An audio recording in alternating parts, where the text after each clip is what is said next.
ಹೀಗೆ ಕಾಣುವ 3 ಅಂತಸ್ತಿನ ಕಟ್ಟಡದ ಮೇಲಿಂದ ಬಿದ್ದು ಸಾವನ್ನಪ್ಪಿರುವ ಕಟ್ಟಡ ಕಾರ್ಮಿಕನ ಹೆಸರು ಶ್ರೀನಿವಾಸ್ ಅಂತ, 45 ವರ್ಷ ವಯಸ್ಸು.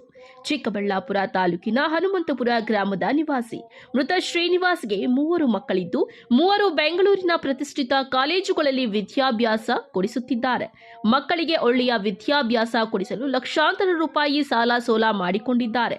ಅದನ್ನು ತೀರಿಸಲು ಚಿಕ್ಕಬಳ್ಳಾಪುರ ನಗರದ ಗಾರೆ ಮೇಸ್ತ್ರಿ ಲಕ್ಷ್ಮೀನಾರಾಯಣ ಎಂಬುವವರ ಬಳಿ 8 ವರ್ಷಗಳಿಂದ ಹೆಲ್ಪರ್ ಆಗಿ ಕೆಲಸ ಮಾಡಿಕೊಂಡಿದ್ದಾರೆ. ಬೆಳಿಗ್ಗೆ ಏಳೋದು, ಮೇಸ್ತ್ರಿ ಹೇಳಿದ ಕಡೆ ಕೆಲಸ ಮಾಡೋದು ಇವರ ಹವ್ಯಾಸವಾಗಿರುತ್ತದೆ. ಅದರಂತೆ ಶ್ರೀನಿವಾಸ್ ಗುರುವಾರ ಬೆಳಿಗ್ಗೆ ಎದ್ದು ಚಿಕ್ಕಬಳ್ಳಾಪುರ ನಗರದ ನಗರಸಭೆಯ ಪಕ್ಕದಲ್ಲೇ ಕಟ್ಟುತ್ತಿರುವ 3 ಅಂತಸ್ತಿನ ಮನೆಗೆ ಬಂದಿದ್ದಾನೆ. ಆದರೆ ಅವನ ಗ್ರಹಚಾರ ಕೆಟ್ಟಿತ್ತೋ ಏನೋ, 3 ಅಂತಸ್ತಿನ ಮೇಲೆ ನಿಂತು ಕಟ್ಟಡದ ಗೋಡೆಗಳಿಗೆ ನೀರು ಹಾಕುತ್ತಿದ್ದ ವೇಳೆ ಜಾರಿ ಕೆಳಗೆ ಬಿದ್ದು ತಲೆಗೆ ಗಂಭೀರ ಗಾಯವಾಗಿ ಸ್ಥಳದಲ್ಲೇ ಉಸಿರು ಚೆಲ್ಲಿದ್ದಾನೆ.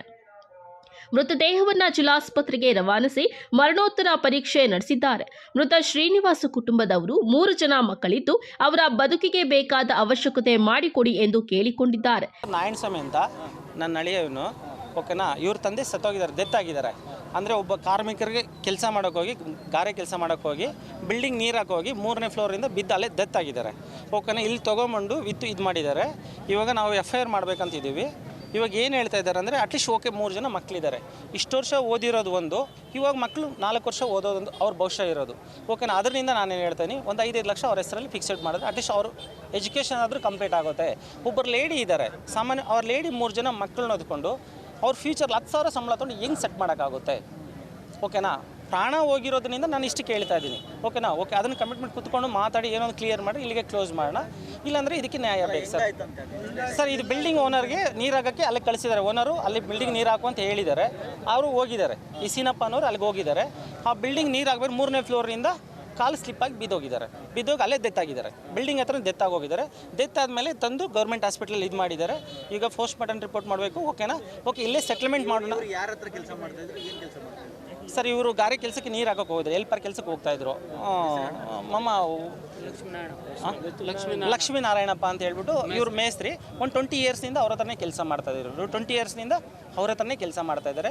ಆ ಬಿಲ್ಡಿಂಗ್ ಅದು ಡೆತ್ ಆಗೋದ ತಕ್ಷಣ ತೊಗೊಂಬಂದು ಇಲ್ಲಿ ಮಾಡಿದ್ದಾರೆ. ಪ್ರಾಣ ಇದೆ ಅಂತ ಪ್ರಾಣನೇ ಇಲ್ಲ, ಅಲ್ಲೇ ಸತ್ತೋಗಿದ್ದಾರೆ. ಅಲ್ಲೇ ಬಿಲ್ಡಿಂಗ್ ಹತ್ರ ಸತ್ತೋಗಿದ್ದಾರೆ. ಏನಿಲ್ಲ, ಇಲ್ಲಿಗೆ ಬಂದಮೇಲೆ ಸತ್ತೋಗಿದ್ದಾರೆ ಅಂತ ಹೇಳಿದ್ದಾರೆ. ಆ ಬಿಲ್ಡಿಂಗ್ ಹತ್ರ ಸತ್ತೋಗಿದ್ದಾರೆ ಅವ್ರು. ಅಲ್ಲೇ ಬಿದ್ದ ತಕ್ಷಣ ಆಗೋಗಿದ್ದಾರೆ. ಇಲ್ಲಿ ತಂದು ಈ ಥರ ಮಾಡಿದ್ದಾರೆ.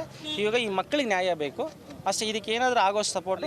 ನ್ಯಾಯ ಕೊಡ್ಸೋಕೆ ಯಾರನ್ನು ಕೇಳ್ತಾರೆ? ಓನರ್ನ ಕೇಳ್ತೀವಿ ಸರ್. ಬಿಲ್ಡಿಂಗ್ ಓನರ್ನು ಕೇಳ್ತಾ ಇತ್ತು, ಮತ್ತು ಅವ್ರ ಮೇಸ್ತ್ರಿನೂ ಕೇಳ್ತಾ ಇದೀವಿ ಸರ್. ಊರದ್ದು ಗ್ರಾಮಸ್ಥರೆಲ್ಲ ಸೇರಿ, ದೊಡ್ಡವರೆಲ್ಲ ಇವರು ಊರು ಗ್ರಾಮಸ್ಥರೆಲ್ಲ ಸೇರಿ ಹನುಮಂತಪುರ, ದೊರಗ್ಲೂರು ಹನುಮಂತಪುರ ಸರ್.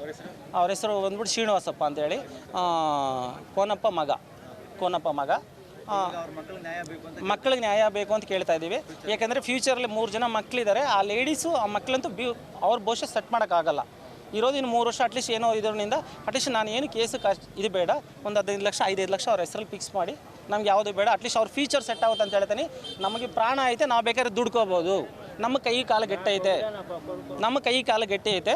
ನಮಗೆ ದುಡ್ಡು ಇದಕ್ಕೋಸ್ಕರ ಹೇಳ್ತಲ್ಲ, ಅವ್ರ ಮಕ್ಕಳ ಫ್ಯೂಚರ್ಗೋಸ್ಕರ ಕೇಳ್ತಾ ಇದ್ದೀವಿ ಸರ್. ನಮ್ಮ ಹೆಸರು ನಾರಾಯಣ ಸ್ವಾಮಿ ಅಂತ ಹೇಳಿ. ನಮ್ಮ ಹೆಸರು ಕೃಷ್ಣ ಅಂತ. ನಾವು ಒಂದು 20 ವರ್ಷದಿಂದ ಗಾರೆ ಕೆಲಸ ಮಾಡ್ತಾಯಿದ್ರು. ಗಾರೆ ಕೆಲಸ ಮಾಡಿದ್ರೆ ನಮ್ಮದು ಇಂಜಿನಿಯರಿಂಗ್ ಫೀಸು, 2 ಇಂಜಿನಿಯರಿಂಗ್ ಓದ್ತಾಯಿದ್ದೀವಿ, ಇನ್ನೊಬ್ಬ SLC ಓದ್ತಾಯಿದ್ದಾನೆ. ನಮ್ಮದು ವರ್ಷಕ್ಕೆ ಬಂದು 2 ಲಕ್ಷ ಫೀಸು, ಇನ್ನೊಬ್ಬಂದು 1-1.5 ಲಕ್ಷ ಆಗುತ್ತೆ. ಅದನ್ನೆಲ್ಲ ಗಾರೆ ಕೆಲಸ ಮಾಡಿ ಸಾಲ ಮಾಡಿ ಅಲ್ಲೇ ಗಾರೆ ಕೆಲಸದಲ್ಲೇ ಮಾಡಿ ಕಟ್ತಾಯಿದ್ರು. ಬೆಳಗ್ಗೆ ನಾನು ಬೆಂಗಳೂರಲ್ಲಿದ್ದೆ, ಕಾಲೇಜಲ್ಲಿದ್ದೆ. ಫೋನ್ ಬಂತು, ಈಗ ಒಂದು ವಾರ ಆಯಿತು ಬಂದು ಇಲ್ಲಿಗೆ. ಹಾಂ, ನಮ್ಗೆ ತೀರ್ಕೊಂಡಿದ್ದಾರಂತೆ. ಇದು ಸುಮ್ಮನೆ ಬಿಲ್ಡಿಂಗ್ ಮೇಲೆಯಿಂದ ಬಿದ್ದೋಗಿ ಫ್ರ್ಯಾಕ್ಚರ್ ಆಗಿದೆ ಅಂತ ಹೇಳಿದರು. ಇಲ್ಲಿ ಬಂದು ನೋಡಿದ್ರೆ ತೀರ್ಕೊಂಡಿದ್ದಾರೆ. ನಮ್ಮದು ಹನುಮಂತಪುರ. ನಾವು 3 ಜನ ಮಕ್ಕಳು ನಮ್ಮ ತಂದೆಗೆ. ನಮ್ಗೆ ಅದೇ ಈಗ 3 ಸ್ಟಡೀಸ್ಗೆ ಒಂದು ಫಿಕ್ಸ್ಡ್ ಡೆಪಾಸಿಟ್ 5 lakhs ಕೊಟ್ಟು. ನಿಮ್ಮ ಹೆಸರು? ಇನ್ನು ಮೃತ ಶ್ರೀನಿವಾಸ್ ಚಿಕ್ಕಬಳ್ಳಾಪುರದ ಗಾರೆ ಮೇಸ್ತ್ರಿ ಲಕ್ಷ್ಮೀನಾರಾಯಣ ಬಳಿ 8 ವರ್ಷಗಳಿಂದ ಕೆಲಸ ಮಾಡಿಕೊಂಡು ಬಂದಿದ್ದ. ಆದರೆ ಯಾವಾಗ ಶ್ರೀನಿವಾಸ್ ಕಟ್ಟಡದ ಮೇಲಿಂದ ಕೆಳಗೆ ಬಿದ್ದು ಸಾವನ್ನಪ್ಪಿ ಕುಟುಂಬಸ್ಥರ ಕೆಂಗಣ್ಣಿಗೆ ಗುರಿಯಾಗುತ್ತಿದ್ದಂತೆ ಗಾರೆ ಮೇಸ್ತ್ರಿ ಯೂಟರ್ನ್ ಹೊಡೆದಿದ್ದಾರೆ ಎಂಬ ಆರೋಪ ಕೇಳಿ ಬಂದಿದೆ. 3 ದಿನಗಳಿಂದ ನಾವು ಯಾವುದೇ ಕೆಲಸ ಮಾಡಿಸಿಲ್ಲ, ನಾನು ಕಟ್ಟಡಕ್ಕೆ ನೀರು ಹಾಕು ಅಂತ ಕೂಡ ಹೇಳಿಲ್ಲ, ಅವರೇ ಬಂದು ನೀರು ಹಾಕಲು ಹೋಗಿ ಬಿದ್ದಿದ್ದಾನೆ ಎಂದು ತಿಳಿಸಿದ್ದಾರೆ. ನಮ್ಮ ಹೆಸರು ಲಕ್ಷ್ಮೀನಾರಾಯಣ ಅಂತ. ಆ ಹುಡುಗ ನಮಗೆ 8 ವರ್ಷದಿಂದ ಮಾಡ್ತಾವನೆ. ಕೆಲಸ ನಿಲ್ಲಿಸಿ 3 ದಿವಸ ಆಗೈತೆ ಅಲ್ಲಿ. ನಿನ್ನೆ ಹೋಗಿ ನೀರು ಹಾಕ್ಕೊಂಡು ಬಂದವನೆ. ಇವತ್ತು ಹೇಳಿರಲಿಲ್ಲ. ಆ 8 ಅವ್ನು ಬರೋದೇ 9:30 9 ಗಂಟೆಗೆ ಬರ್ತಾನೆ. ಅಷ್ಟೊದೇ ಇವತ್ತು 8:45ಗೆ ಬಂದವನೆ. ಗೊತ್ತಿಲ್ಲ ನಮ್ಗೆ. ಅಕ್ಕಪಕ್ಕದಲ್ಲಿ ಫೋನ್ ಮಾಡೋವರೆಗೂ ನಮಗೆ ಗೊತ್ತಿಲ್ಲ ಅಲ್ಲಿ ಹೋಗಿರೋದು. ಹೋಗೋ ಅಷ್ಟೊತ್ತು ಬಿದ್ದೋಗ್ಬಿಟ್ಟಿದ್ದಾನೆ. ಅಲ್ಲಿ ಬೀಳೋ ಅಷ್ಟು ಜಾಗನೂ ಇಲ್ಲ. ಅದು ಹೆಂಗೆ ಬಿದ್ದೋದನ್ನ ನಮ್ಗೆ ಗೊತ್ತಾಗ್ತಾ ಇಲ್ಲ. ಅಲ್ಲ 3 ಫ್ಲೋರ್ ಬಿಲ್ಡಿಂಗಿನ ಅಲ್ಲಿಂದ ಮೇಲೆ ಫ್ಲೋರ್ 3 ಫ್ಲೋರೇ. ಅಲ್ಲಿ ಮೇಲೆ ಬಿದ್ದರೆ ಇಷ್ಟು ಹತ್ರ ಐತೆ, ಗೋಡೆ ಕಟ್ಟಿದ್ದೀವಿ. ಆ ಕಡೆ ಅಲ್ಲಿ ನೀರು ಹಾಕೋಕ್ಕೂ ಜಾಗ ಇಲ್ಲ. ಅರ್ಥ ಆಯ್ತು? ನೀರು ಹಾಕೋ ಅಷ್ಟೇ ಇಲ್ಲ. ನಾವೆಲ್ಲ ಪ್ಲಾಸ್ಟಿಂಗೇ ಮಾಡಿಲ್ಲ. ಅಲ್ಲಿಂದ ಅದು ಹೆಂಗೆ ಬಿದ್ದೋ ನಮಗೆ ಗೊತ್ತಿಲ್ಲ. ಇವತ್ತು ನಿಮ್ಮ ಕೆಲಸಕ್ಕೆ ಬಂದಿರುವಂಥವ್ರೆ? ಕೆಲ್ಸಕ್ಕೆ ಬೇರೆ ಹತ್ರ ಹೋಗ್ಬೇಕಾಗಿತ್ತು. ಅವ್ನು ನಮ್ಗೆ ಆ ಬೇರೆ ಬಿಲ್ಡಿಂಗ್ ಹತ್ರ ಹೋಗ್ಬೇಕಾಗಿತ್ತು. ಆ ಬಿಲ್ಡಿಂಗ್ ಹತ್ರ 8:45ಗೆ ಅವ್ನು ಬರೋದು 9 ಗಂಟೆ 9:30ಗೆ. ಇವತ್ತು 8:45ಗೆ ಬಂದಂಗಿದ್ದಾನೆ. ನಮ್ಗೆ ಅಕ್ಕಪಕ್ಕದಲ್ಲಿ ಮಾಡೋರು ನಮ್ಗೆ ಫೋನ್ ಮಾಡವ್ರೆ, ಹಿಂಗೆ ಯಾರೋ ಬಿದ್ದುಬಿಟ್ಟಿದ್ದಾರೆ ಕೆಲಸದವ್ರು ನೋಡಿ ಬನ್ನಿ ಅಂತ. ನಾವು ಹೋಗೋ ಅಷ್ಟೊತ್ತಿಗೆ ಆ ಹುಡುಗ ಬಿದ್ದ. ಬಿಲ್ಡಿಂಗ್ ಅದು ಅವ್ರು ನಗರ್ತವ್ರು ಅಂತ. ಅವ್ರ ಹೆಸರು ಗೊತ್ತಿಲ್ಲ. ನಾವು ಮೇಸ್ರಿ. ಅದು ಬಿಲ್ಡಿಂಗ್ ಮೆಸ್ತ್ರಿ. ಎಷ್ಟು ವರ್ಷಗಳಿಂದ ಅದು ಎಷ್ಟು ದಿನಗಳಿಂದ ಕಟ್ತಾ ಇದ್ದಾರೆ ಬಿಲ್ಡಿಂಗ್? ಅದು ಒಂದು 8 ತಿಂಗಳಿನಿಂದ ಮಾಡ್ತಾಯಿದ್ವಿ. ನಿಮ್ಮ ಹತ್ರ ಎಷ್ಟು ವರ್ಷದಿಂದ ಕೆಲಸ ಮಾಡ್ತೀವಿ? 8 ವರ್ಷದಿಂದ ಮಾಡ್ತಾವೆ. ಎಷ್ಟು 5,000 ಏನಿತ್ತು? ಅವ್ರಿಗೆ ಒಂದು 50 ಮೇಲೆ ಆಗಿರ್ಬೇಕು. ಈಗ ಏನು ಮಾಡ್ಬೇಕು ಅನ್ಕೊಂಡಿದ್ರು? ಜೊತೆಯಲ್ಲಿ ಕೆಲಸ ಮಾಡೋರು ಅದು ಏನು ಮಾಡ್ತೀವಿ ಸರ್ ನಾವು? ಅವ್ರು ಹೋಗಿರೋದೇ ಗೊತ್ತಿಲ್ಲ. ನಾವೇನು ಮಾಡೋಣ? ನಿಮ್ಮ ಹತ್ರ ಕೆಲಸ ಮಾಡ್ತಾ ಇದ್ರು ಮಾಡಲ್ಲ ಅಂತಲ್ಲ. ಇನ್ನು ಯಾವಾಗ ಗಾರೆ ಮೇಸ್ತ್ರಿ ಮೃತ ಶ್ರೀನಿವಾಸ್ ವಿಚಾರದಲ್ಲಿ ತಪ್ಪಿಸಿಕೊಳ್ಳಲು ಯತ್ನಿಸಿದ್ನೋ ಶ್ರೀನಿವಾಸ್ ಕುಟುಂಬಸ್ಥರು ಪೊಲೀಸ್ ಕಂಪ್ಲೇಂಟ್ ಅಂತ ಮುಂದುವರೆದಿದ್ರು.